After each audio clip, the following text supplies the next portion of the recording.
negara-negara Teluk dan sekitarnya. Karenanya beliau menulis suatu risalah judulnya Asyru Wasaya wa Taujihat fi Syada'id wal Mulimmat, 10 wasiat dan arahan-arahan dalam perkara-perkara yang genting ya, yang sulit ya. Meskipun mungkin risalah ini lebih cocok karena memang ditulis untuk penduduk di sana, terutama di Arab Saudi, tetapi mungkin kita juga bisa mengambil faedah ya dari risalah tersebut ya. Meskipun kita tidak mengalami seperti apa yang mereka alami dan mungkin kondisi berbeda juga antara kita dengan mereka, tetapi saya ingin membacakan aja risalah ini, semoga ada manfaatnya buat kita semua ya. Baik, beliau membuka risalah beliau dengan memuji Allah Subhanahu wa taala dan kemudian bersyahadah ya, dan seterusnya. Beliau berkata, amma ba'du fa innal khutub al-mulimmah wa syada'ida al-mudlahimmah idza halat bin nas wa nazalat bihim adharat haqa'iqahum. Sungguhnya kalau muncul atau terjadi kejadian-kejadian berat, kejadian-kejadian genting, fitnah-fitnah menimpa manusia, maka kejadian kondisi-kondisi genting ini akan memunculkan hakikat manusia. Wa kasyafat ma'adinahum, dan akan membongkar ya, apa yang tersembunyi selama ini dari hakikat manusia, masyarakat. Wa mayyaza tayyibahum min khabithihim, dan akan terbedakan mana yang baik dan mana yang buruk. Ya, wa hasana min sayyi'ihim wa hadha min hikmatillahi fi ibtila'ihi khalqahu, dan ini di antara hikmah Allah dalam memberikan ujian kepada para hamba. Ya, di antara hikmah ujian adalah untuk menampakkan mana yang baik dan mana yang buruk. Allah berfirman, liyamizallahu al-khabitha minat tayyib, agar Allah membedakan antara yang buruk dengan yang baik ya. Kalau semua kondisi aman-aman saja, baik-baik saja, maka semuanya akan kelihatan baik. Tapi ketika terjadi peristiwa, terjadi perkara-perkara genting, maka akan kelihatan mana yang baik dan mana yang buruk. Kemudian perkara-perkara yang tadinya tersembunyi akan terlihatkan. Ini akan membela mana, itu akan membela mana, semua akan terlihatkan. Di antaranya dengan sebab adanya ujian. Dan ini terjadi di zaman Nabi SAW. Ketika terjadi perang Uhud, maka kelihatan orang-orang munafik yang sebelumnya mungkin tidak kelihatan atau masih bersembunyi-sembunyi. Namun ketika terjadi perang Uhud, semakin kelihatan. Demikian juga ketika terjadi perang Khandaq juga kelihatan. Demikian juga apalagi ketika terjadi perang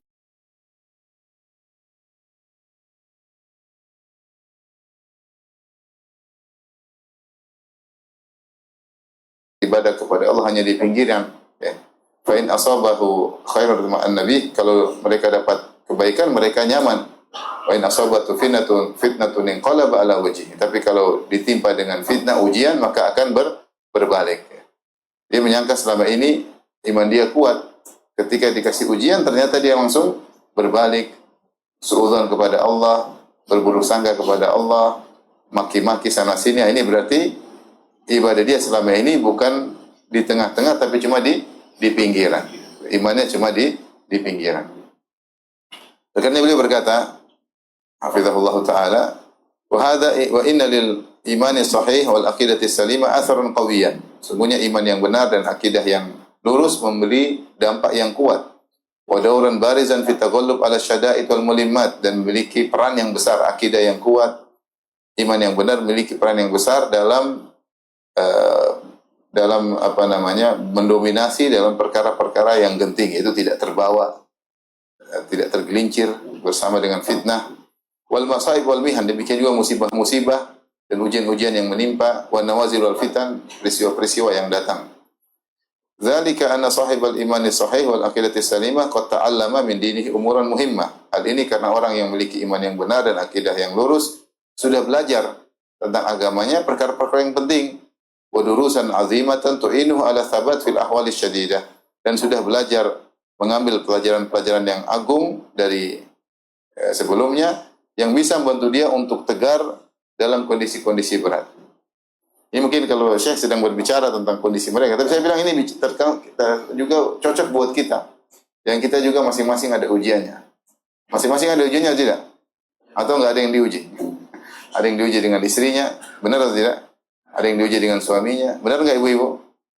Ada yang, ada yang diuji dengan anaknya, ada yang diuji dengan mertuanya, ada yang diuji dengan kesehatannya, ada yang diuji dengan keuangannya, ada yang diuji dengan kerabatnya sendiri. Masing-masing punya ujian. Dan mustahil orang hidup tanpa ujian. Tapi belajar yang benar, akidah yang benar, iman yang benar memiliki peran dalam bisa mendominasi, yaitu iman yang mendominasi, ya, sehingga tetap tegar dalam ujian-ujian tersebut. Berikut ini adalah sejumlah wasiat-wasiat dan arahan-arahan yang penting terkait dengan bab ini.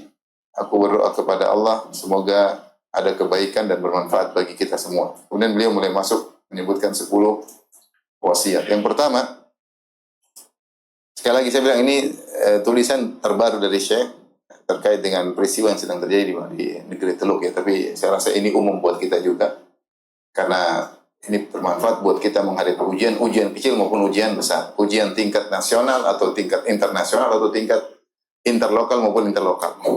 Atau tingkat pribadi, keluarga maupun pribadi. Wasiatul ula, wasiat yang pertama, husnudzanni billah, tetap berbaik sangka kepada Allah Subhanahu wa taala. Husnudzanni billahi aqidatun yanbaghi 'alal mu'min istihdaruha fi kulli waqtin wa hin. Berbaik sangka kepada Allah adalah suatu akidah yang hendaknya seorang mukmin selalu menghadirkan dalam dirinya dalam setiap waktu. Wa tata'akkadu indal ahdatsil 'azimah wal khutubil jasimah. Kata beliau, seorang berbaik sangka kepada Allah setiap saat, jangan pernah berburuk sangka. Setiap saat, setiap waktu. Tetapi semakin ditekankan untuk berbaik sangka ketika terkena musibah, ketika terkena bencana, ketika terjadi peristiwa-peristiwa besar yang genting dan berbahaya, maka semakin ditekankan untuk berbaik sangka. Wa an Abi Hurairah radhiyallahu anhu anna Nabi sallallahu alaihi wasallam qala, dari sahabat Abu Hurairah radhiyallahu anhu bahwasanya Rasulullah SAW bersabda, Inna Allah qala, sungguhnya Allah berkata dalam hadis qudsi, ana inda dhanni abdi bi, aku tergantung persangkaan hambaku kepadaku. In dhanna bi khairan falahu, kalau dia berbaik sangka kepadaku, bagi dia kebaikan tersebut. Wa in dhanna syarran falahu, jika dia berburuk sangka kepadaku, maka bagi dia keburukan tersebut. Dan ini luar biasa, tergantung kita menata hati. Kapan kita berburuk sangka, kayaknya nih bakalan hancur. Kayaknya nih Allah akan bikin saya begini. Kayaknya nih jadi. Tapi kalau kita berbaik sangka, ini insya Allah ada hikmahnya, insya Allah ada ujian. Setelah ini pasti ada keindahan, setelah ini pasti jadi. Tergantung kita menata hati kita. Namun sebagaimana dijelaskan oleh Ibnu Qayyim dalam kitabnya Al-Jawabul Kafi, tidak mudah memang orang berbaik sangka kepada Allah. Seorang yang biasanya punya hubungan baik dengan Allah, dia biasa sholat malam, dia sering baca Quran, dia sering tundukkan pandangan, dia sering ibadah, dia mudah berbaik sangka karena dia punya hubungan baik dengan siapa? Allah. Tetapi ketika orang sering bermaksiat, dia agak sulit berbaik sangka. Ibarat kalau kita punya hubungan baik sama kawan, ketika terjadi apa, insya Allah atau kawan itu membuat sesuatu kepada kita, kita baik sangka, oh, dia baik sama saya kok, mungkin ada sesuatu. Tapi kalau kita punya hubungan nggak baik, kita selalu persangka buruk. Memang saya dari dulu ada masalah dengan dia. Jangan-jangan. Kira-kira demikian. Walillahil mathalul a'la. Dan bagi Allah perumpamaan yang lebih tinggi. Maka ketika kita punya hubungan yang baik sama Allah, sangat mudah kita berbaik sangka. Oleh karena seorang mukmin yang dianugerahi bisa berbaik sangka, dia hendaknya bersyukur kepada Allah. Ya. Alhamdulillah Allah bisa buat saya berbaik sangka kepada Allah. Dia ingat bahwasanya Allah lebih sayang kepada hambanya daripada seorang ibu kepada anaknya. Dia kembali kepada perkara-perkara lampau yang pernah dia alami. Ada kesulitan, ternyata ada kemudahan. Ada kesulitan, ternyata ada kemudahan. Maka dia analogikan dengan hal-hal yang telah dia lewati. Betapa banyak peristiwa-peristiwa sulit yang dia lewati, ternyata ujungnya apa? Indah ketika dia tegar.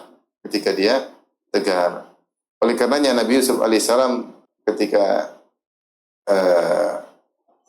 kakak-kakaknya heran melihat dia sudah jadi bangsawan, dia mengatakan innahu may yattaqi wa yasbir fa innallaha la yudhi'u ajral muhsinin. Sungguhnya siapa yang bertakwa dan bersabar, Allah tidak akan menyia-nyiakan ganjaran orang yang berbuat baik. Ini kesimpulan kehidupan yang dirangkum oleh Nabi Yusuf setelah dia mengalami ujian sekian lama puluhan tahun. Dari dihasati oleh kakak-kakaknya, dilempar dalam sumur, dibuka bajunya, dijual jadi budak, kemudian dipenjara, dituduh yang tidak-tidak. Akhirnya menjadi seorang bangsawan. Dia ngambil kesimpulannya, innahu may yattaqi wa yasbir. Siapa yang bertakwa dan bersabar. Dan orang yang bertakwa bersabar lah yang husnudzon kepada Allah. Kalau suudzon tidak akan bersabar. Kalau suudzon tidak akan bertakwa. Fa inna Allah la yudhi ajral muhsinin. Sesungguhnya Allah tidak menyia-nyiakan ganjaran bagi orang-orang yang ihsan, yang merasa selalu dilihat oleh Allah dalam segala kegiatannya, tindak tanduknya, perilakunya dan aktivitasnya. Maka kata Syekh, wa husnul dhanni billah yusahibul muslim fi jami' umurihi wa ahwali wa syu'uni.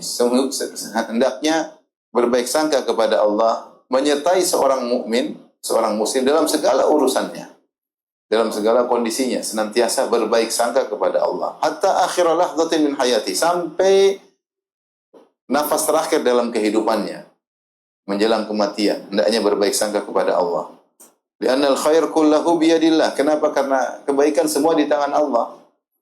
Wa tadbiril umur wa tadbirul umuri wa tadbirul umuri kullaha raji'un ilaihi, dan segala pengaturan kembali kepada Allah. Fa jami'u ma yarjuhul abdu wa yu'ammiluhu min khairid dunya wal akhirah bi taqdirillah wa tadbir. Dan semua kebaikan yang diinginkan seorang hamba terkait dengan kebaikan dunia maupun kebaikan akhirat, semuanya di tangan Allah. Tinggal kita berbaik sangka, Allah beri. Tinggal kita berbaik sangka, Allah beri. Jabir bin Abdullah Al-Ansari berkata, Sami'tu Rasulullah SAW qabla mautihi bi thalathati ayyam yaqul. Sebelum Nabi meninggal 3 hari, aku mendengar Rasulullah sebelum meninggal 3 hari pernah bersabda, La yamutanna ahadukum illa wa huwa yuhsinu dhanna billah. Janganlah sesekali seorang pun dari kalian meninggal kecuali dia berbaik sangka kepada Allah Subhanahu wa taala. Saya rasa di antara peristiwa yang paling berat dari seluruh peristiwa adalah sakaratul maut. Lebih mengerikan, lebih genting daripada semua kegentingan yang pernah kita hadapi. Oleh karena ini dalil bahwasanya orang dalam kondisi genting hendaknya berbaik sangka kepada Allah. Dalam hidup ini ada perkara-perkara genting yang kita hadapi. Urusan perdagangan, urusan rumah tangga, urusan banyak. Keamanan, urusan lagi kacauan, terjadi pembunuhan, banyak perkara-perkara genting. Seperti sekarang mereka hadapi perang di antara negara, ya. Ada rudal-rudal yang datang kepada mereka. Dan itu semua masih kalah. Perkara paling genting adalah ketika seorang menghadapi kematian. Kita sakit aja genting atau tidak? Genting. Kekhawatiran ketika divonis inilah, vonis anu, kekhawatiran. Apalagi ketika seorang akan meninggal dunia. Ketika tanda-tanda dia sudah tidak bisa bertahan lama, dunia sudah kelihatan. Saat itulah paling penting seorang berbaik sangka. Di saat sangat genting, hendaknya dia berbaik sangka. Bahkan Rasulullah ingatkan, la yamutanna, jangan sekali-sekali seorang dari kalian meninggal dunia kecuali berbaik sangka kepada Allah Subhanahu wa taala. Ini pelajaran bagi kita untuk senantiasa berbaik sangka kepada Allah Subhanahu wa taala. Apa ruginya kita berbaik sangka? Apa ruginya? Enggak ada ruginya. Justru kalau kita berburuk sangka itu kerugian. Berburuk sangka jadi. Berburuk sangka apa? Jadi. Apa yang kita khawatirkan kita buruk sangka maka jadi. Kemudian beliau berkata, wa ahlul imani billahi hum ahlul husni dhanni bihi. Dan orang beriman mereka adalah orang yang suka berbaik sangka kepada Allah. Terutama ketika terjadi perkara-perkara yang besar. Berbeda dengan kaum musyrikin dan kaum orang munafik. Yang Allah Subhanahu wa taala berfirman tentang orang musyrikin dan orang munafik, wa yu'adzibul munafiqina wal munafiqati wal musyrikin wal musyrikati dhannina billahi dhanna saw. Alaihim da'iratus saw. Dan Allah mengazab orang-orang munafik lelaki maupun munafik wanita, dan kaum musyrikin lelaki maupun kaum musyrikin wanita yang sifat mereka adh-dhannina billahi dhanna saw, yang mereka berprasangka buruk kepada Allah. Allah sebutkan di antara ciri orang musyrikin dan musyrikat, munafikin dan munafiqat adalah berburuk sangka kepada Allah Subhanahu wa taala. Sebaliknya Allah telah memuji para sahabat Nabi sallallahu alaihi wasallam dan bagaimana mereka berbaik sangka kepada Allah ketika perang Uhud. Ketika bertemu saf kaum mukminin dan saf orang-orang kafir dan musyrik kepada Allah Subhanahu wa taala. Maka Allah berfirman, padahal mereka tertimpa musibah dan musibah, kata Allah, "Tsumma anzala 'alaikum min ba'dil ghammi amanatan nu'asan yakhsha ta'ifatan minkum. Wa ta'ifatun qad ahammatum anfusum yadhunnuna billahi ghairal haqqi dhannal jahiliyah." Setelah terjadi apa yang terjadi, sahabat terbunuh 70 orang, Nabi terluka, sampai pasukan kaum muslimin kocar-kacir, maka Allah memberi ketenangan kepada kaum mukminin. Kata Allah, "Tsumma anzala 'alaikum min ba'dil ghammi amanatan." Maka nu'asa yaksha ta'ifatan minkum. Maka kami turunkan setelah penderitaan yang kalian rasakan, keamanan berupa rasa ngantuk yang meliputi sebagian kalian. Jadi para sahabat ditimpa dengan kesedihan, Allah kasih ngantuk. Ngantuk melupakan kesedihan enggak? Jadi keletihan, kesedihan, kegundah gulaan, kekhawatiran jadi hilang dengan apa? Ngantuk. Kalau takut bisa tidur enggak? Enggak bisa. Tapi ketika Allah kasih ketenangan, mereka bisa tidur ngantuk. Sampai sebagian sahabat mengatakan pedangku jatuh-jatuh saking ngantuknya. Setelah itu Allah berfirman, "Wa ta'ifatan qad hammatum," sementara kelompok yang lain mereka telah gelisah, mereka sibuk dengan diri mereka, tidak ngantuk sama sekali. Kenapa mereka tidak ngantuk? Kata Allah, "Yadhunnuna billahi ghairal haqqi dhannal jahiliyah." Karena mereka berprasangka kepada Allah dengan persangkaan buruk, persangkaan jahiliyah. Itu mereka menyangka kaum muslimin bakalan habis, Nabi bakalan mati, akan kalah semuanya, Islam akan selesai. Jadi mereka berburuk sangka kepada Allah Subhanahu wa taala, seakan-akan Allah akan mematikan nabinya, mengalahkan wali-walinya. Kata Abu Talha radhiyallahu anhu, "Ghasyinan nu'asu wa nahnu fi masafina yauma Uhud." Ya, kami diliputi rasa ngantuk sedangkan kami sedang di saf pertempuran di perang Uhud. Wa kuntu fi man ghasyiyahun nu'as, dan aku termasuk orang yang ngantuk yauma idzin ketika itu. Faja'ala sayfi yasqutu min yadi wa akhudhu. Pedangku jatuh, aku ambil lagi. Lagi perang pedang jatuh. Ngantuk lagi. Perang jatuh lagi ngantuk. Wa yasqutu wa akhudhu, jatuh lagi aku ambil lagi. Wa ta'ifatul ukhral munafiqun, sementara kelompok lain orang munafik. Laisa lahum hammun illa anfusuhum. Mereka tidak mereka mikir diri mereka sendiri. Ajbadu qaumin wa ar'abuhum, mereka paling penakut dan paling takut, paling ketakutan dan paling pengecut dan paling ketakutan. Wa akhdhaluhum lil haqq, dan paling meninggalkan kebenaran. Yadhunnuna billahi ghairal haqqi dhannal jahiliyah. Mereka berprasangka kepada Allah dengan prasangkaan buruk, yaitu prasangkaan orang-orang jahiliyah. Kadzibuhum imanuhum, iman mereka adalah kedustaan mereka. Ahlu syakkin wa ribatin fillah, mereka senantiasa ragu kepada Allah Subhanahu wa taala. Jadi orang-orang beriman demikian, ya. Ketika dalam kondisi genting mereka husnudzon kepada Allah. Demikian juga Allah sebutkan tentang misalnya dalam ketika perang Ahzab. Perang Ahzab tidak kalah dahsyat dengan perang Uhud. Jadi maksud saya, husnudzon ini muncul setelah terjadi kekalahan. Setelah kaum musyrikin masuk kemudian membunuh 70 pasukan kaum muslimin, kemudian pasukan kocar-kacir, ya. Tetap mereka berbaik sangka kepada Allah. Di antara ada yang berburuk sangka. Contoh lagi ketika perang Ahzab. Perang Ahzab kata Allah Subhanahu wa taala, "Ya ayyuhalladzina amanu dzkuru ni'matallahi 'alaikum idz ja'atkum junudun farsalna 'alaihim rihan wa junudun lam tarawha. Wa kana Allahu bima ta'maluna basira. Idz ja'akum min fawqikum." Wahai orang beriman, ingatlah nikmat yang Allah berikan kepada kalian ketika datang pasukan menyerang kalian. Lalu Allah bela kalian dengan mengirim angin dan mengirim malaikat yang kalian tidak lihat. Sungguhnya Allah Maha melihat apa yang kalian lakukan. Idz ja'akum min fawqikum. Kita bayangkan kondisi ketika itu. Ketika datang pasukan dari atas kalian, wa min asfala minkum, dan dari bawah kalian. Itu dari atas, yaitu dari utara 10.000 pasukan. Dari bawah maksudnya dari selatan, yaitu pasukan suku Bani Quraidah sekitar 700 pasukan. Jadi hampir 11.000 pasukan dari atas maupun dari bawah. Dari luar kota Madinah maupun dari dalam kota Madinah. Wa idzaqatil absaru wa balagatil qulubul hanajir. Ketika pandangan kalian sudah tidak bisa stabil dan jantung kalian sudah sampai ke kerongkongan, itu para sahabat mengalami kekhawatiran luar biasa karena pasukan yang datang begitu dahsyat. Kata Allah, "Wa tadhunnuna billahi dzununa," dan kalian berprasangka dengan berbagai macam prasangka. Ditafsirkan oleh para ulama seperti Al-Qurtubi, Ibnu Katsir. Lainnya itu ada banyak prasangka ketika itu. Kaum mukminin berprasangka baik, kaum munafikin yang ada dalam barisan kaum mukminin berprasangka buruk. Mereka prasangka ini bakalan habis. Mau bagaimana lagi? Dikepung atas bawah. Kata Allah, "Hunalika butuliyal mu'minun wa zulzilu zilzalan syadida." Di saat itulah kaum mukminin diuji dan digoncang dengan segoncang-goncangnya. Apa yang terjadi? Kata Allah, "Falamma ra'al mu'minul ahzaba qalu hadza ma wa'adana Allah wa rasuluhu wa sadaqa Allah wa rasuluhu." Wa ma zadahum illa imanan wa taslima. Ketika kaum mukminin melihat pasukan sudah muncul depan mata 10.000 pasukan, mereka berkata, hadza ma wa'adana Allah wa rasul. Ini yang telah dijanjikan oleh Allah dan Rasulnya, bahwasanya akan ada ujian. Wa sadaqallahu wa rasul, dan sungguh benar Allah dan Rasulnya. Wa ma zadahum illa imanan wa taslima, dan semakin bertambah iman mereka dan semakin bertambah pasrah mereka kepada Allah. Tawakal mereka semakin bertambah. Jadi orang beriman seperti itu, ketika datang ujian ya sudah. Mereka semakin bertawakal kepada Allah, semakin berbaik sangka kepada Allah Subhanahu wa taala. Lihatlah bagaimana Nabi Yakub alaihissalam, ini sekali tadi ujian dalam taraf negara.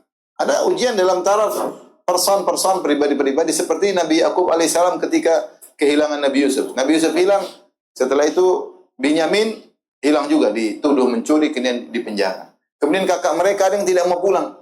Dikabarkanlah sehingga 3 anaknya tertahan di Mesir. Yang satu entah kemana, Yusuf entah kemana, dia tidak tahu Yusuf jadi apa. Binyamin dituduh mencuri, kakaknya tidak mau pulang karena malu sama ayahnya. Maka ketika dikabarkan tentang kondisi anak-anaknya, ya, Nabi Yakub berkata, fasabrun jamil, saya hanya bisa bersabar dengan sabar yang indah. Itu sabar tanpa mengeluh kepada orang lain.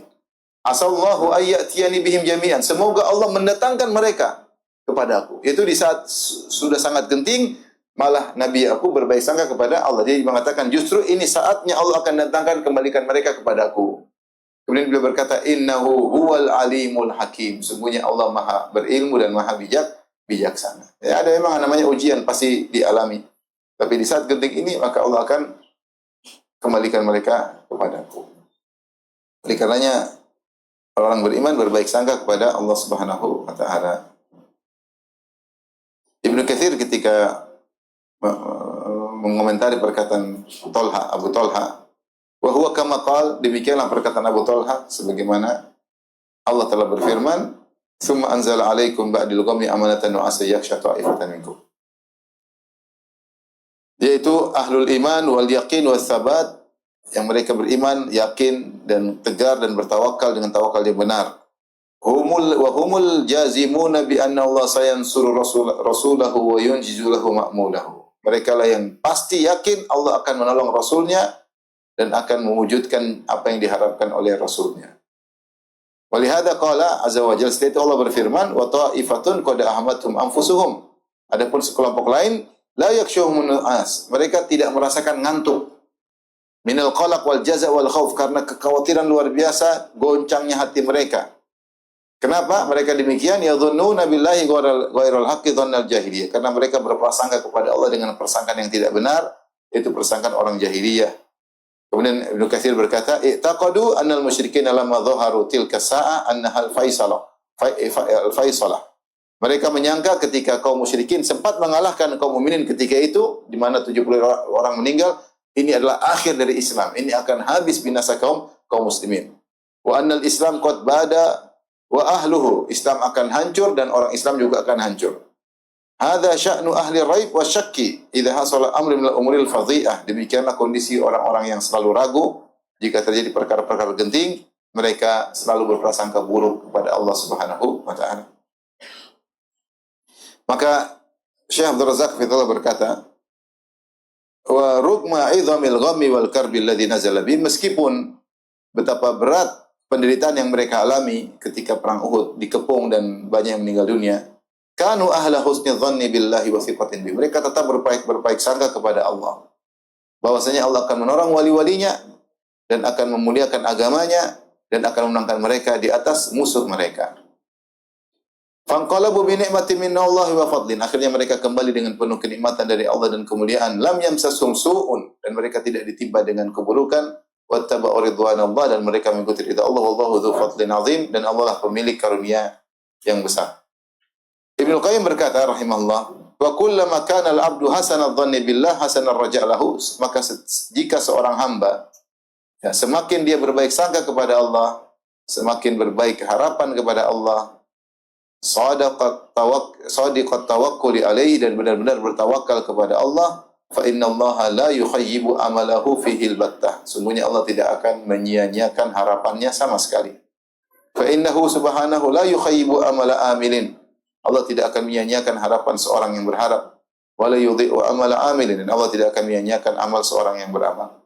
Masalahnya tinggal kita kuatkan tawakal, kuatkan keyakinan, berbaik sangka kepada Allah. Jangan ragu-ragu.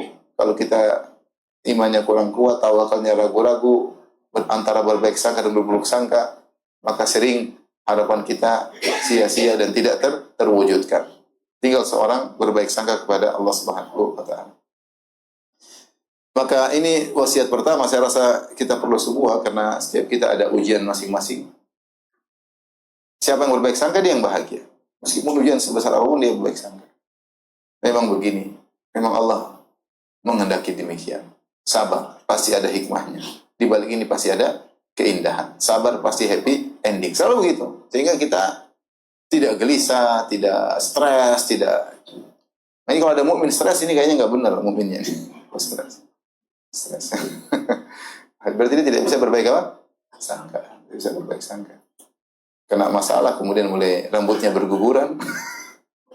Mulai ini berarti stres. Jangan stres. Dekat sama Allah Subhanahu wa taala. Ujian pasti menimpa. Mau lari kemanapun, kalau waktunya ujian pasti ujian. Tapi al-wasiyatu tsaniyah, sekarang wasiat yang kedua, al-iltija'u ila Allah wal i'tisamu bihi. Bersandar kepada Allah dan berpegang teguh kepada Allah Subhanahu wa taala.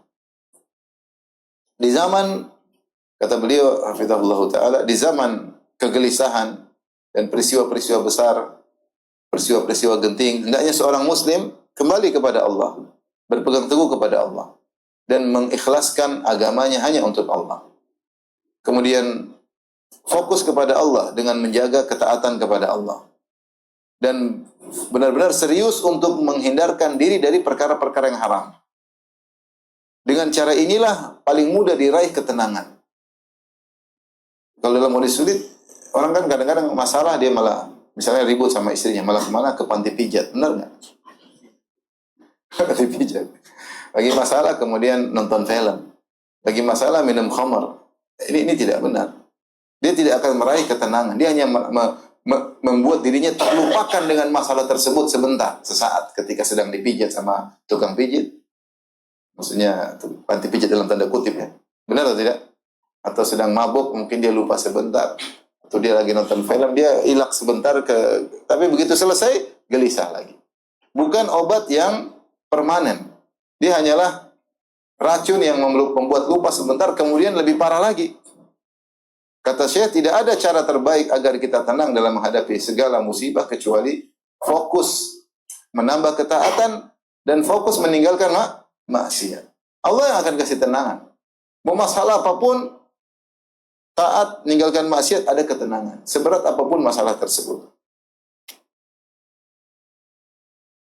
Demikian dalam kondisi ini kita bicara tingkat pribadi, apalagi tingkatan nasional. Wa'adallahu alladhina amanu minkum wa 'amilus solihati la yastakhlifannahum fil ardi kama istakhlafa alladhina min qablihim. Allah menjanjikan bagi orang beriman di antara kalian dan beramal saleh, sungguh Allah Subhanahu wa taala akan menjadikan mereka berkuasa di atas muka bumi kama istakhlafa alladhina min qablihim. Sebagaimana Allah telah menjadikan orang-orang sebelum mereka menguasai, memiliki kekuasaan. Wala yumakkinanna lahum dinahum alladzi irtadalahum. Allah akan buat mereka bisa menjalankan agama yang Allah ridha kepada mereka. Walau yubaddilannahum min ba'di khaufihim amna, dan Allah akan menghilangkan rasa takut mereka menjadi rasa tenteram. Ya'budunani la yusyrikuna bi syai'a, dengan syarat mereka beribadah kepadaku dan tidak berbuat syirik kepadaku. Ini dalil orang yang semakin bertauhid, beribadah, semakin diberi ketenangan oleh Allah Subhanahu wa taala. Kata Syekh, dengan keimanan yang benar dan bersandar kepada Allah, yubaddalul khaufu amna, maka kegelisahan, kekhawatiran akan berubah menjadi ketenteraman. Waru'bu tuma'ninah, ya, ketakutan akan menjadi tuma'ninah. Wal qalaqu hudu'an, sama, kegelisahan akan menjadi ketenteraman dan sakinah. Dan di antara petunjuk Nabi sallallahu alaihi wasallam, karena Nabi sallallahu alaihi wasallam idza hazabu amrun fazi'a ila salat. Rasulullah kalau ada perkara yang genting langsung salat. Itu kebiasaan Nabi. Ya, artinya sebagaimana kita diuji, Nabi diuji dengan perkara yang lebih berat. Tapi kebiasaan Nabi kalau ada perkara genting langsung salat. Itu harusnya kita ikuti. Ada masalah sebelum kita diskusi sama siapapun, curhatkan dulu kepada Allah. Tidak seperti sebagian orang, begitu ada masalah langsung yang pertama dia lakukan adalah status. Merubah apa? status. Berubah profile picture, berubah langsung. Apalagi, pokoknya gitu. Langsung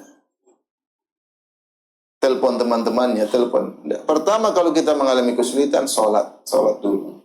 Ya ayyuhalladzina amanu ista'inu bis-sabri salat. Itu kebiasaan Nabi. Kana idza hazabu amrun fazala salat.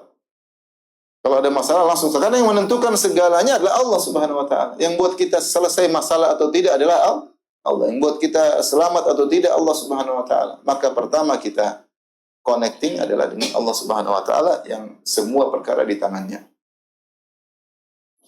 Wa kana sallallahu alaihi wasallam yalja'u ila Allah wa yuqbilu alaihi wa yad'uhu. Maka Rasulullah SAW ada masalah, maka beliau fokus kepada Allah dan berdoa kepada Allah.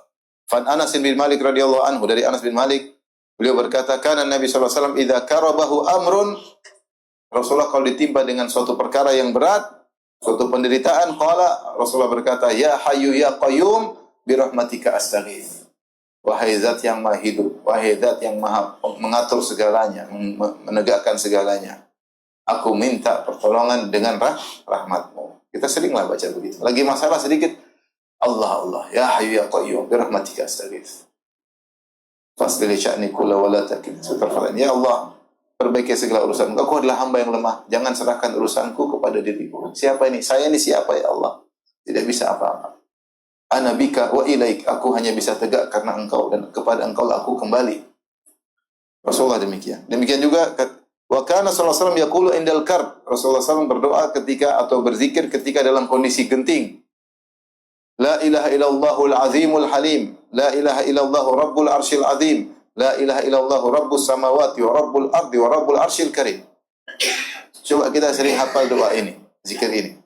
La ilaha illallah, coba ulang. La ilallahul azimul halim. La ilaha illallah. Pertama isinya tauhid.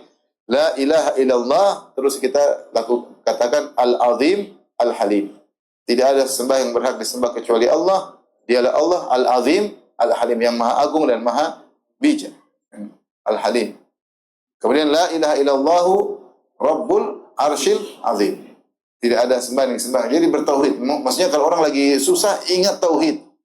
La ilaha illallah rabbul arsyil azim. La ilaha illallah, ulang lagi 3 kali. La ilaha illallah rabbus samawat, dialah penguasa langit, rabbus samawat wa rabbul ardi, dan penguasa bumi, wa rabbul arsyil karim, dan penguasa arsy yang maha, yang arsy yang mulia.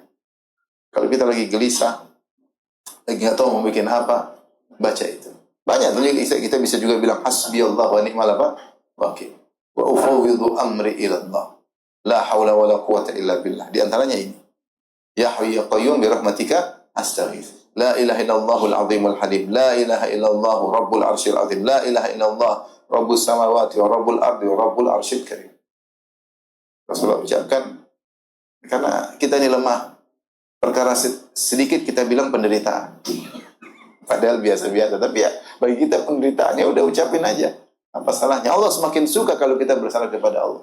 Allah semakin suka jika kita selalu minta kepada Allah. Karena itu bukti kita ini lemah, mengakui kelemahan kita di hadapan Allah. Allah paling tidak suka kalau kita mengemis-ngemis sama orang. Makanya Allah tidak suka orang-orang yang merendah-rendah kepada manusia, sesama makhluk. Ada Allah, dia tinggalkan Allah, dia menuju kepada manusia. Maka pada dalil-dalil tadi menunjukkan bahwasanya hati jika dipenuhi dengan tauhid dan keikhlasan dan fokus kepada Allah, bersandar kepadanya, ya, dan disibukkan hatinya dengan perkara yang agung tersebut, dan yang merupakan perkara teragung, yaitu tauhid merupakan perkara yang teragung, bahkan perkara teragung secara mutlak. Kalau dia sibukkan hatinya dengan tauhid dan pengagungan kepada Allah, tadhhabu anhul kurubat, maka penderitaan akan hilang darinya. Wa tazulu anhu syada'id wal gumum, dan kegentingan dan kegelisahan akan hilang darinya. Di antara dalakan ini, kata Syekh Abdul Razak radhiyallahu ta'ala an Ummi Salamah zaujin Nabi sallallahu alaihi wasallam, dari Ummu Salamah, dia berkata, istaiqadha Rasulullah SAW lailatan fazi'an. Rasulullah SAW terbangun di malam hari kaget terbangun. Yaqul, kemudian Rasulullah berkata, subhanallah, ma'adha anzalallahu minal khazain. Maha suci Allah, betapa banyak khazain, itu kenikmatan-kenikmatan yang Allah turunkan. Wa ma unzila minal fitan, betapa banyak fitnah-fitnah yang Allah turunkan. Karena memang fitnah itu ujian dari siapa? Dari Allah. Kemudian apa solusinya? Man yuqidhu sawahibal hujurat. Siapa yang bangunkan pemilik-pemilik hujurat? Itu siapa yang bangunkan istri-istriku? Yuridu azwajahu. Likai yusalli dina. Agar mereka salat. Rasulullah bilang Allah turunkan banyak fitnah. Solusinya apa? Suruh salat. Rubba kasiyatin fid dunya. Betapa banyak wanita berpakaian di dunia. Ariyatin fil akhirah. Di akhirat tidak berpakaian. Itu betapa banyak orang yang di dunia punya kemewahan. Di akhirat terhina. Ya, terhina. Maka ketika Rasulullah mengatakan betapa banyak fitnah-fitnah yang Allah turunkan, solusinya Rasulullah menyuruh istri-istrinya untuk salat malam. Bangunkan salat malam. Ini dalil kalau kita dapat masalah salat malam. Dan meskipun tidak ada masalah juga salat malam, jangan ada masalah saja. Apalagi kalau ada masalah. Siapa yang bisa menghilangkan masalah kita? Allah Subhanahu wa taala. Banyak orang kaya yang tidak bisa apa-apa.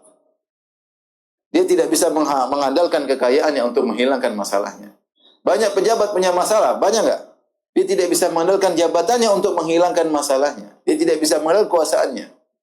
Dia menyangka bahwasanya kalau dia sudah kaya, semua bisa masalah selesai. Enggak. Masalah yang menyelesaikan cuma siapa? Allah Subhanahu wa taala. Oleh karenanya solusinya Rasulullah suruh istrinya untuk bangun salat. Maka Rasulullah SAW mengarahkan kepada untuk beribadah kepada Allah, taat kepadanya. Ya. Allah telah berfirman, "Wa man ya'tasim billah," siapa yang bersandar kepada Allah, faqad hudiya ila siratim mustaqim, maka dia telah diberi petunjuk kepada jalan yang lurus. Demikian juga Rasulullah suruh banyak beribadah. An Ma'qil bin Yasar radhiyallahu anhu anna Nabi sallallahu alaihi wasallam qala, "Al-ibadatu fil harji ka hijratin ilayya." Beribadah di masa-masa fitnah seperti hijrah kepadaku. Wal harju huwa ikhtilatu umurin nas. Adapun al-harju ya adalah terjadinya perkara yang rancu, kacau, usulul fitnah, terjadi fitnah, wal qalaqil, kegoncangan, kegelisahan, pembunuhan, dan munusyubil mihan, yaitu terjadi ujian-ujian. Maksudnya kondisi yang carut marut, fitnah. Maka yang terbaik adalah beribadah. Dan ibadah ketika di masa-masa seperti itu pahalanya seperti hijrah kepada Nabi Shallallahu Alaihi Wasallam. Bayangkan hijrah kepada Nabi luar biasa. Dari Mekah menuju Madinah. Kata Syekh, bisa jadi sebab kenapa ibadah di musim-musim fitnah pahalanya sangat besar. Kenapa? Karena mayoritas manusia di musim-musim fitnah sibuk dengan fitnah sehingga tidak beribadah.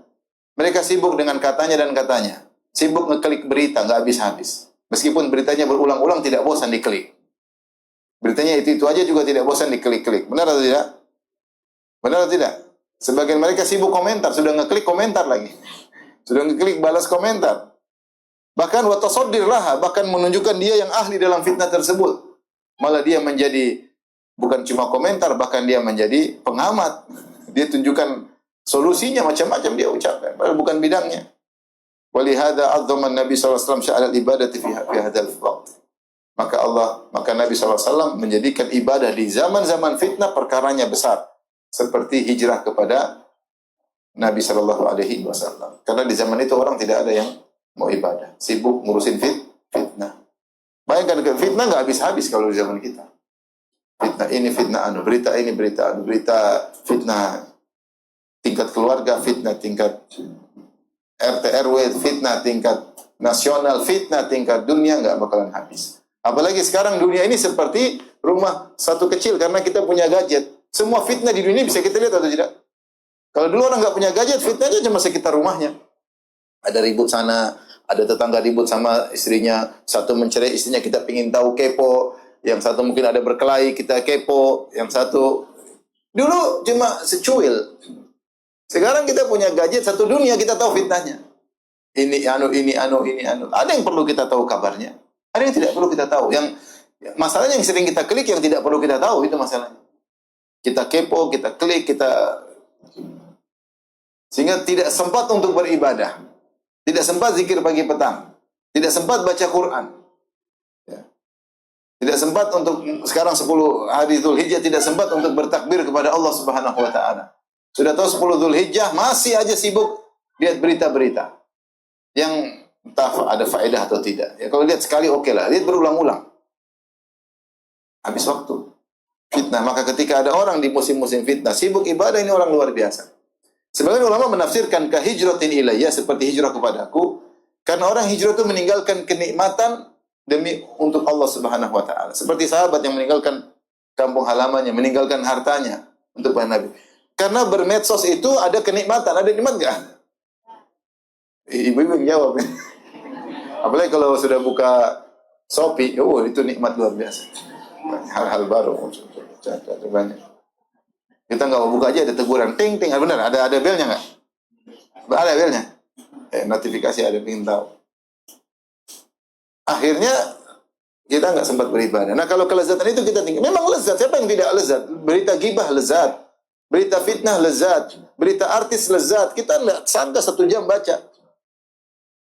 Apalagi kalau macam-macam lah yang menyenangkan. Film dan macam-macam menyenangkan. Tapi orang meninggalkan di masa-masa fitnah. Dia sibuk ibadah seperti hijrah. Karena orang berhijrah meninggalkan kelezatan. Karena Allah Subhanahu wa ta'ala. Ibnul Jauzi rahimahullah berkata, "Wa idza ammatil fitanu ishtagalatil qulubu." Kalau fitnah sudah menyebar, hati semua sibuk dengan fitnah tersebut. Wa idza ta'abbada hina idzin muta'abbidun dalla ala quwwati istighali qalbi billah. Ketika di zaman ketika semua hati sibuk dengan fitnah, ada yang beribadah, berarti menunjukkan memang ikatan batinnya dengan Allah sangat kuat. Sehingga kelezatan yang dia rasakan, ikatan tersebut tidak goncang ketika fitnah merajalela. Saat itulah maka pahalanya sangat banyak. Kata Ibnul Jauzi rahimahullah, fayakthuru ajruhu, maka pahalanya menjadi besar. Tapi kita lanjutkan wasiat yang ketiga. Wasiat yang ketiga. Al-yaqin biwa'dillahi binasril mu'minin wa khidlanil kafirin. Yakin bahwasanya Allah akan menolong kaum mukminin dan akan mengalahkan orang-orang kafir. Yang penting mukmin beneran ya, bukan mukmin setengah-setengah. Faqad takaffala Allahu binasri ahli iman. Allah telah menjamin akan menolong orang-orang beriman dan akan menjaga pemeluk Islam. Dan Allah telah menjamin tersebut, menjanjikan tersebut dalam kitabnya. Dan janji Allah pasti benar. Dan perkataan Allah benar. Maka akibat ujungnya adalah kemenangan. Dan kesudahan yang indah bagi orang beriman. Dan kehinaan bagi orang-orang kafir. Dan itu pasti terjadi. Allah berfirman, "Ya ayyuhalladzina amanu in tansurullah yansurkum wa yutsabbit aqdamakum." Wahai orang beriman, tolonglah Allah, maka Allah akan menolong kalian. Apa maksudnya tolonglah Allah? Bela agama Allah. Tegakkan agama Allah, tegakkan syariat Allah, tinggalkan maksiat. Namanya tolong Allah tidak butuh ditolong. Maksudnya tolong di sini maksudnya tolonglah agama Allah. Ya seperti firman hadis Nabi, "Ihfadillaha yahfadzka." Jagalah Allah. Maksudnya apa? Jaga syariat Allah. Tapi kalau kaum mukminin tidak menolong Allah, tidak menolong agama Allah, malah musuhan terhadap syariat Allah, benci dengan syariat Allah, gimana mau ditolong? Bagaimana ditolong? Malah musuhan dengan syariat Allah. Ya, syariat Allah dianggap sebagai penghambat. Syariat Allah yang dikatakan sebagai faktor kemunduran. Maka bagaimana mau ditolong oleh Allah? Bagaimana ditolong Allah? Seorang terus bermaksiat kepada Allah. Dia sedang terkena musibah, dia maksiat terus. Bagaimana mau ditolong oleh Allah Subhanahu wa ta'ala? Bagaimana mau tenang? Allah berfirman, "In tansurullah," kalau kalian tolong Allah, yansurkum. Allah akan tolong kalian. Wa yutsabbit aqdamakum, kalau kalian dalam peperangan, Allah akan kokohkan kaki-kaki kalian. Walladzina kafaru fata'sal lahum wa dhalla amalan. Adapun orang-orang kafir celaka mereka dan Allah akan menyia-nyiakan amalan mereka. Kata Nabi sallallahu alaihi wasallam, dan Allah berfirman, "Wa man nasru illa min indillah." Tidak ada pertolongan kecuali dari Allah, Al-Aziz yang Maha Perkasa dan Maha Bijak, Al-Hakim. Kata Allah, "Wala yansuranna Allahu man yansuruh." Allah akan menolong siapa yang menolongnya. Innallaha laqawiyyun aziz. Semuanya Allah Subhanahu wa taala Maha kuat lagi Maha Perkasa. Jadi Allah pasti menolong orang mukmin, tapi kita harus melakukan sebab pertolongan tersebut, itu beriman dengan iman yang benar. Kalau kita tidak bisa skala nasional seperti itu, paling tidak skala keluarga, skala pribadi, seorang berusaha untuk beriman dengan iman yang benar. Ya. Makanya Nabi SAW mengatakan, "Idza taraktumul jihad," kalau kalian meninggalkan jihad, wa taba'tum adnabal baqar, kalian mengikuti ekor-ekor sapi, itu sibuk dengan dunia. Kemudian waraditum bizara, kemudian senang dengan tercocok tanam. Kemudian tabayatum bil ina, kemudian kalian melakukan praktek riba dalam jual beli. Maka Allah akan membuat kalian sallallahu alaikum zullan. Allah akan memberikan kehinaan pada diri kalian. Jadi kalau mau ingin ditolong ya iman yang benar. In tansurullaha yansurkum. Jika kalian menolong Allah, Allah menolong kalian. Ihfadillaha yahfadka. Jika kalian menjaga Allah, Allah akan menjaga kalian. Nah, kita mulai dari keluarga. Kita mungkin bicara muluk-muluk, kita siapa, nggak bisa memberi keputusan, nggak bisa mengatur masyarakat yang besar. Paling tidak kita sendiri. Berumah yang benar. Jangan sampai istri nonton apa? Film Korea. Mami nonton Korea. Kok nggak ngajak-ngajak? Ah, bahaya. Ini bahaya, hancur semuanya. Ingat, tak boleh. Takwa sama Allah. Kita hidup tidak gampang. Tidak tahu depan sana banyak ujian dan musibah. Hidup cuma sebentar. Kita mati selesai urusan. Jangan begitulah. Anak-anak kasihan. Kau kira maksiatmu hanya untuk dirimu. Maksiatmu berpengaruh pada aku dan juga pada anak-anakku. Maksiat berpengaruh pada masa depan kita. Di dunia maupun di akhirat. Nasihati. Ibu-ibu berhenti menonton film Korea, ibu-ibu ya. Ibu-ibu nggak pernah Ustadz. Yang benar. Semua film-film bukan Korea aja. Film Korea, film layangan sambung, pokoknya semua. Nggak usah gitu. Sibuk baca Quran, ngaji, baca Quran, ngurus suami. Kebanyakan nonton suami nggak diurus. Benar nggak ibu-ibu? Banyakan kumpul-kumpul suami tidak diurus. Kasihan suaminya penampilan jelek, baju bau, kemudian tidak pakai parfum. Lihat sunnahnya Nabi Aisyah, kalau Nabi pergi, Aisyah yang parfumin. Aisyah yang sisirin rambutnya. Ibu-ibu mana? Benar ibu kalau suami pergi di parfumin? Suami di rambutnya disisirin? Benar nggak ibu-ibu? Enggak ada rambutnya. Ya. Makanya ini Syekh bicara tentang skala nasional. Ini kan kejadian di negara sana, lagi perang, lagi rudal datang, lagi banyak isu. Dia bicara skala. Mungkin kita ambil faedah untuk skala pribadi.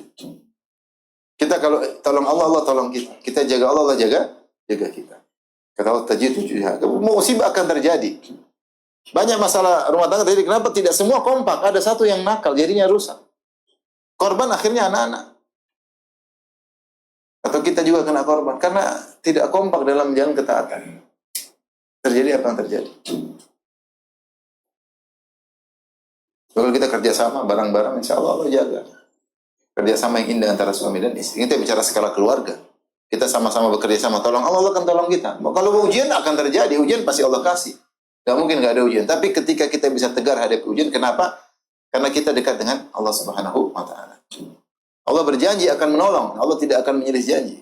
Innallaha la yukhliful mi'ad. Allah tidak menyelisih janji. Wa'dallah la yukhlifullahu wa'dah. Allah berjanji dan Allah tidak akan menyelisih janjinya. Walakinna aktsara nasi la ya'lamun. Tapi banyak orang tidak tahu akan hal tersebut. Demikian juga Allah telah berjanji akan menghinakan orang-orang kafir dan akan menghancurkan mereka, ya, dan menjadikan mereka pelajaran bagi orang-orang yang mengambil pelajaran. Allah berfirman, alaihim dairatus saw, bagi mereka dairatus saw itu akan kena jatah ke keburukan, akan datang waktu mereka untuk mengalami keburukan. Meskipun mereka senang-senang sekarang menang-menang, saat-saat mereka akan hancur. Tapi caranya orang beriman harus kokoh. Kalau sama-sama nggak kokoh, ya sama-sama kacau. Ini cerita orang beriman kokoh imannya, orang kafir kokoh dengan kokoh kufurannya. Terjadi apa yang terjadi, lama-lama mereka akan hancur satu saat, cepat atau lambat. Tidak mungkin langsung-langsungan. Karena Allah ingin ada ujian. Lihat bagaimana Musa berhadapan dengan Firaun. Lama, tidak sebentar. Bertahun-tahun lamanya, baru kemudian dibinasakan. Tidak langsung, lama. Nabi dengan kaum musyrikin juga lama, tidak langsung. Lama kan? Lama tidak? Lama. Nabi 13 tahun dia hancur-hancurin para sahabat. Kemudian perang. Baru setelah Fathul Makkah tahun 8 Hijriah baru. Berapa tahun tuh? 13 tambah 8, 21 tahun. Baru berhasil. Karena kalau langsung menang-menang ya tidak ada nilainya perjuangan. Allah punya hikmah yang lain.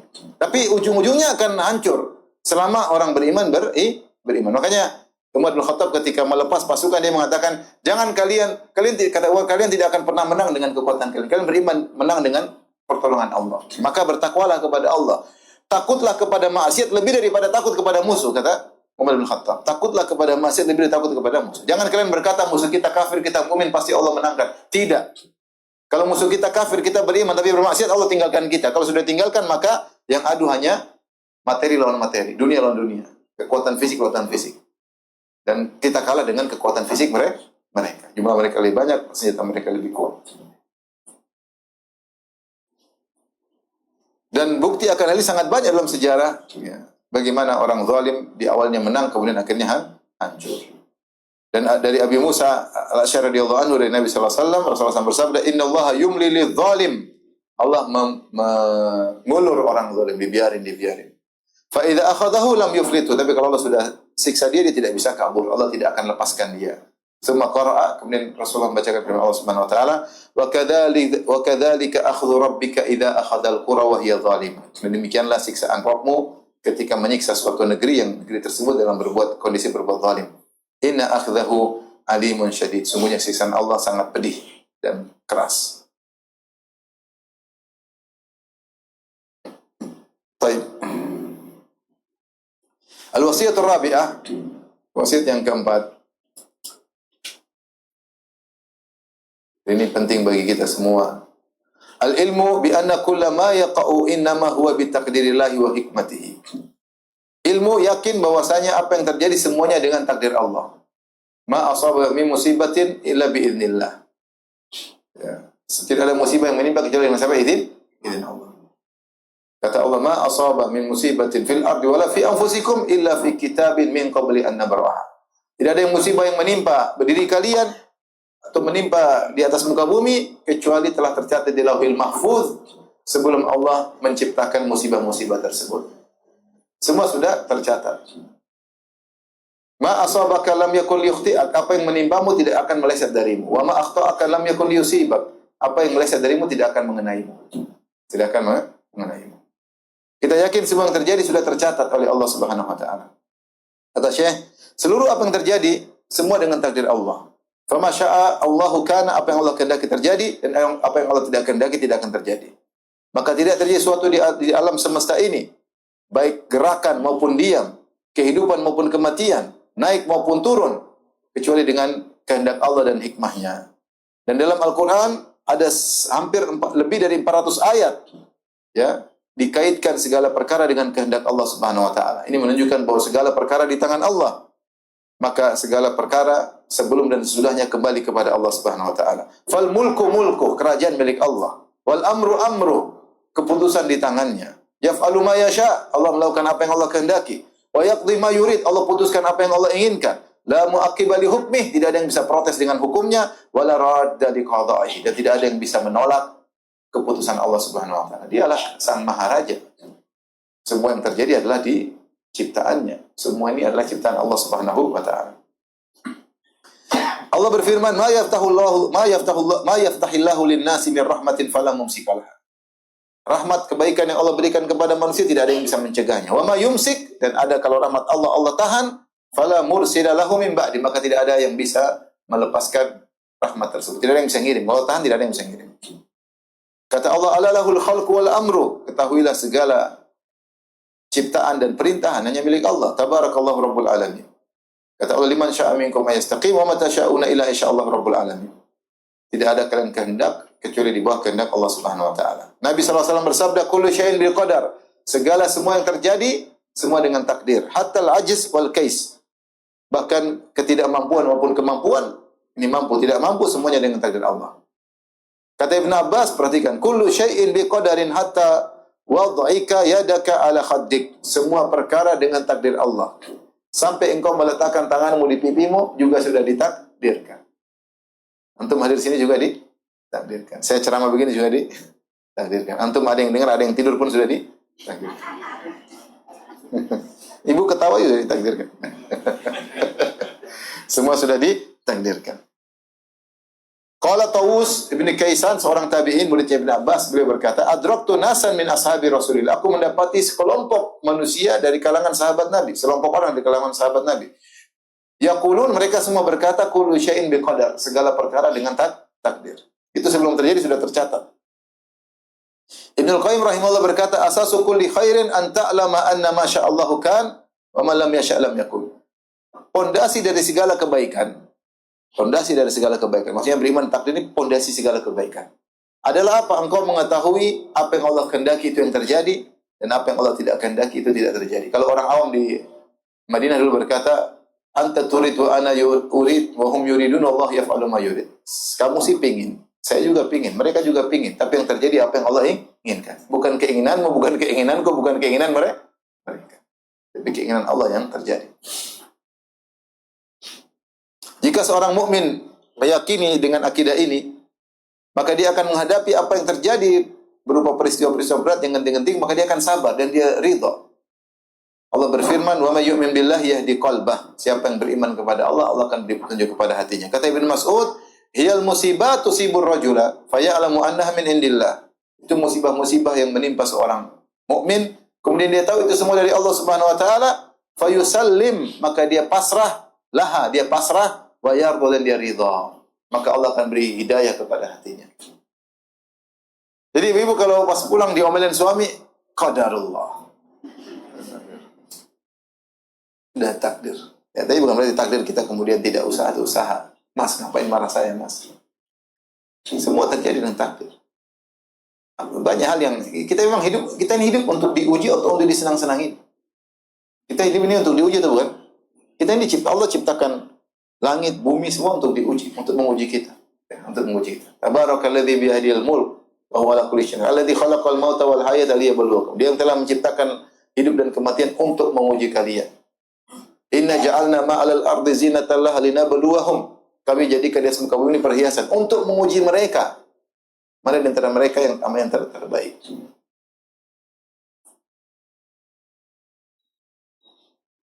Kata Allah, "Wallazi khalaqas samawati wal ard fi sittati ayyam wa kana 'arshuhu 'alal ma' liyabluwakum ayyukum ahsanu amala." Dia yang telah menciptakan langit dan bumi dan arsy Allah di atas air untuk menguji kalian. Jadi Allah ciptakan langit itu untuk menguji kita. Ini semua diciptakan untuk diuji, kemudian penilaiannya belakang yaumuddin, pada hari pembalasan. Surga atau neraka. Jadi jangan merasa kita hidup tidak, kita memang hidup untuk diuji. Kalau memang untuk diuji, pasti namanya ujian perkara-perkara yang tidak kita sukai. Benar enggak? Kalau yang kita sukai namanya bukan apa? Ujian kita enggak suka. Ma kullu ma yatamanna al-mar'u yudrikuhu tajri riyahu bima la tashtahi sufun. Kata Al-Mutanabbi, tidak semua yang diinginkan seorang hamba dia dapatkan. Betapa sering angin berhembus tidak sesuai dengan keinginan pemilik kapal. Inginnya begini, tahunya begitu. Inginnya seorang menikah dapat istri soleha, cantik jelita. Terus apa lagi? Nurut, tidak pernah angkat suara. Orangnya zuhud, tidak pernah beli barang-barang mewah. Qadarullah ma syafa'al. Tajri riyahu bima la tastahi sufunu. Bima la tastahi sufunu. Betapa sering angin berhembus tidak sesuai dengan keinginan para pelayar. Benar atau tidak? Pengennya anak bertakwa, soleh, hafal Quran gitu. Ternyata kayak bapaknya, nggak apa-apa. Banyak. Ini namanya ujian. Itu namanya. Tapi semua dengan apa? Takdir. Nabi Nuh ingin anaknya soleh atau tidak? Tapi kafir atau tidak? Kafir. Nabi Lut ingin istrinya soleh, ternyata kurang ajar. Nabi Ibrahim ingin bapaknya beriman, tidak beriman. Tajri riyahu bima la tashtahi sufun. Betapa sering angin berhembus tidak sesuai dengan keinginan para pelayar. Nah, kita tahu, kalau kita tahu kita hidup untuk diuji, kita tahu yang kasih ujian siapa? Allah. Dan kalau Allah kasih ujian, kita tahu yang kasih ujian ini maha berilmu. Dia tahu kadar yang pas buat kita. Dia tahu yang terbaik bagi kita. Maka terimalah. Terimalah. Itu pasti yang terbaik kalau kita sabar menghadapinya. Wa may yu'min billah, siapa yang beriman, ini semua dari Allah. Yahdi qalba, Allah akan berikan hidayah kepada hatinya. Dapat pahala. Namun bukan berarti kalau dapat ujian kita kemudian tidak usaha untuk menghadapi, di antaranya dengan sabar agar hati kita tenteram, kita tenang. Maka kata Nabi sallallahu alaihi wasallam, "Man yatasabbar yusabbirhullah." Siapa yang berusaha menyabarkan dirinya, Allah akan bikin dia sabar. Wa ma u'tiya ahadun ata'an khairan wa awsa'a minas sabr. Tidaklah seorang diberikan sesuatu pemberian yang lebih luas dan lebih baik daripada sabar. Ya, ikhwan, kalau antum punya sifat sabar, antum telah diberikan karunia yang terbaik. Perangnya terbaik, perangnya apa? Sabar. Tapi itu butuh dilatih. Dilatih, ada masalah, sabar. Nanti masalah lebih besar, sabar. Masalah lebih besar lagi, sabar. husnudzan. Latihan. Demikianlah kehidupan. Jangan pikir antum lolos dari ujian. Tidak akan lolos dari ujian. Semakin antum beriman, semakin banyak apa? Ujian. Semakin banyak ujian. Semakin ujian, semakin berat. Semakin beriman. Kata Syekh Abdul Razzaq hafizahullah ta'ala, fa'alal mu'min an yastahdhira anna ma yahsulu minal fitan wal ahdath was syada'id innama huwa biqadrillah. Seorang harus yakin bahwasanya apa yang menimpa, apa yang terjadi berupa fitnah-fitnah, peristiwa-peristiwa seperti sekarang peperangan-peperangan, semua dengan takdir Allah. Wa waqi'un bi hikmatihi, semua dengan hikmah Allah Subhanahu wa taala. Imtihanan linnas, bagi ujian bagi manusia, wa ibtilaan lahum, sebagai cobaan bagi mereka. Allah berfirman, "Am hasibatum an tadkhulul jannata wa lamma ya'lamillahu alladziina jahadu minkum wa ya'lamas sabirun." Apakah sabirin? Apakah kalian menyangka akan masuk surga sementara Allah belum tahu di antara kalian siapa yang berjihad dan siapa yang sabar di antara Allah ingin lihat mana yang sabar, mana yang berjihad. Kalian merasa masuk surga gampang? Enggak. Am hasibatum an tutraku wa lamma ya'lamillahu alladziina jahadu minkum wa lam yattakhidhu min dunillahi wala rasuli wal mu'minina waliyya. Allah khabirun ma ta'mal. Apakah kalian menyangka masuk surga? Kalian dibiarkan saja, tidak diuji? Tentu tidak, harus diuji. Wala nabluwannakum hatta na'lamal mujahidin minkum was-sabirina. Kami akan menguji kalian sampai kami tahu mana yang berjihad dan mana yang sabar. Wal hayatu kulluha medanun ibtila. Perkataan tidak ada Syekh Abdurrazzaq. Kata beliau, wal hayatu kulluha medanun ibtila'in. Namanya kehidupan ini seluruhnya adalah medan ujian. Wa darum imtihan, kita sedang hidup di negeri ujian. Kalau enggak pengen diuji, mati. Supaya masuk surga. Kalau mau pengen hidup, pasti masih diuji. Kalau udah mati, kita dapat pembalasan, baik atau buruk.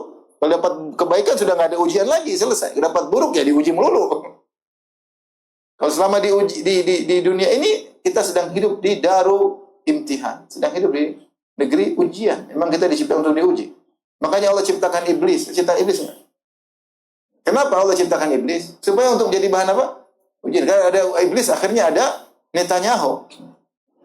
Gara-gara ada iblis, akhirnya ada Donald Trump. Kalau nggak ada Donald Trump, nggak ada, semuanya ngaji. Makanya, ya udah, memang Allah ciptakan kita untuk diuji. Mau hidup nggak diuji, nggak bisa. Ujian terkadang tidak kita duga-duga dari orang terdekat kita. Orang diuji dengan anaknya, diuji dengan istrinya, diuji dengan suaminya, diuji dengan muridnya, diuji dengan gurunya, macam-macam. Diuji dengan mertuanya, diuji dengan ibunya sendiri. Ada nggak orang diuji ibunya? Diuji dengan teman dekatnya, diuji dengan partner bisnisnya, ternyata kurang ajar, pengkhianat, ya itulah ujian namanya. Datang ujian dari arah yang dia tidak sangka-sangka. Ujian. Subhanallah. Itulah kehidupan. Semua bilang, qadarullah. Semua sudah takdir. Ada hikmah di balik itu semua. Faminhum wan nasu fiha laisu sawaan. Dan manusia dalam menghadapi ujian tidak sama. Faminhum man ya'budullah ala harfin, di antara mereka ada yang beribadah di pinggir-pinggir. Fa in asabahu khairun ma'an nabi, kalau dapat kesenangan nyaman, kayaknya rajin ibadah. Wa in asabatu fitnatun inqalaba ala wajhi, tapi kalau karena ujian berbalik. Khasirat dunya wal akhirah, rugilah dunia dan akhirat. Ingat, bukan cuma rugi dunia, rugi juga di akhirat. Dzalika huwal khusranul, itulah kerugian yang nyata. Wa minhum man ya'budullah ala ilmin wa basirah, di antara mereka ada yang beribadah kepada di atas ilmu dan petunjuk, wa imanin rasikh, di atas iman yang kokoh, wa aqidatin sahihah, dengan akidah yang benar. Fa in asabatu fitnatun sabara, jika ditimpa dengan fitnah dia sabar, fa kana khairan lahu, maka lebih baik baginya.